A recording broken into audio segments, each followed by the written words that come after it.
Class earth Veer Abdul Hamid.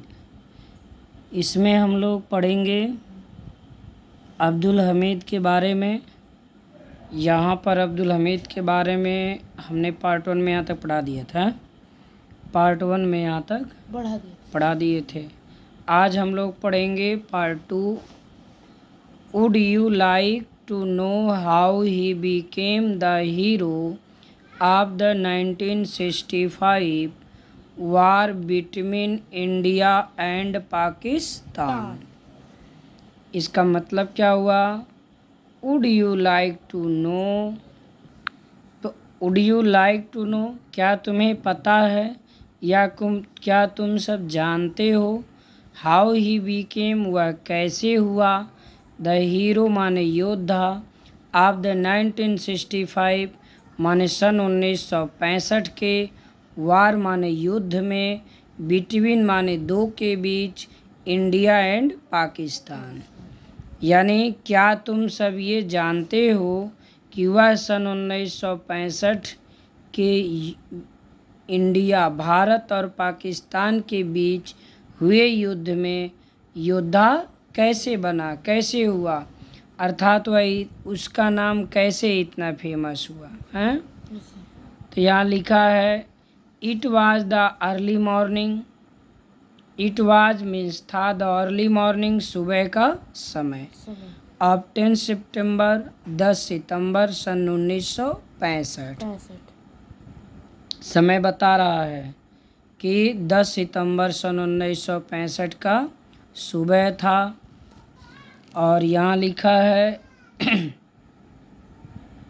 India was fighting, India means Bharat, was fighting युद्ध कर रहा था, अगेंस्ट माने के विरुद्ध, पाकिस्तान। यानी 10 सितंबर 1965 को सुबह के समय भारत जो है क्या कर रहा था? पाकिस्तान से युद्ध कर रहा था, अर्थात जंग छिड़ी हुई थी। A Pakistani regiment of patton tanks was marching on the Bhikhiwind. यानी एक पाकिस्तानी रेजिमेंट का मतलब होता है एक छोटी सैन्य टुकड़ी। Of Patton tank, Patton tank के साथ, वाज मार्चिंग माने आगे बढ़ रही थी, ऑन द भीखी वीड माने Bhikhi weed Amritsar road, Bhikhi weed पर जो है अमृतसर रोड पर, यानी और लिखा है इन खेमरन सेक्टर ऑफ इंडिया, भारत के खेमरन क्षेत्र में या खेमरन सेक्टर में। अब इसका अर्थ क्या लिखोगे कि एक पाकिस्तानी सैन्य टुकड़ी पैटर्न टैंक के साथ भारत के खेमरन सेक्टर में भीखीवीड अमृतसर रोड पर आगे बढ़ रही थी। और लिखा है it had reached A village named Cheema. It had reached माने यह पहुंच चुकी थी, ए विलेज माने उस गांव तक, नेम्ड चीमा जिसका नाम क्या था?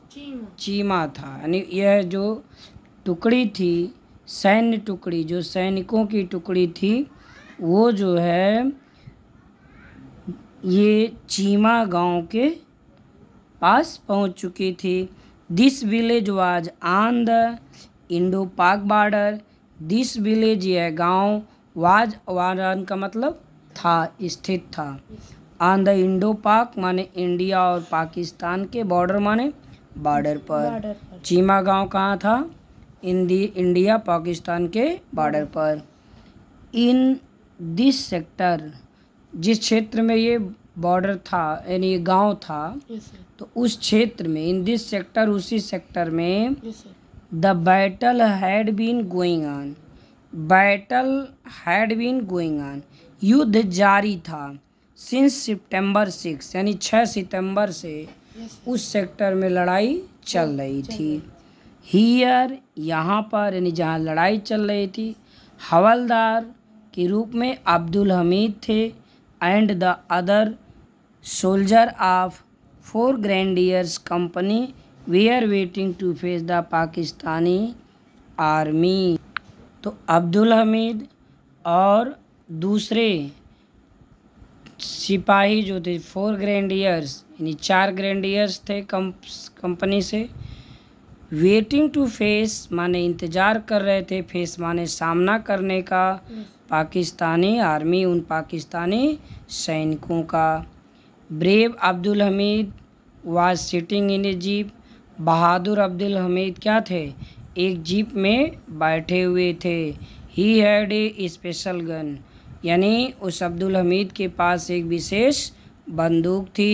The Patton tank of the Pakistani army, यानी पाकिस्तानी सैनिकों का जो पैटर्न टैंक था वो क्या था? They are not very far from him, उनसे बहुत दूर नहीं था, फार मीन्स दूर होता है। He could hit the tank with his gun, he could hit उसने उसे दाग दिया, द टैंक्स माने टैंक को, विथ हिज गन अपनी बंदूक से, अर्थात उस पर उसने अपनी बंदूक चलाई।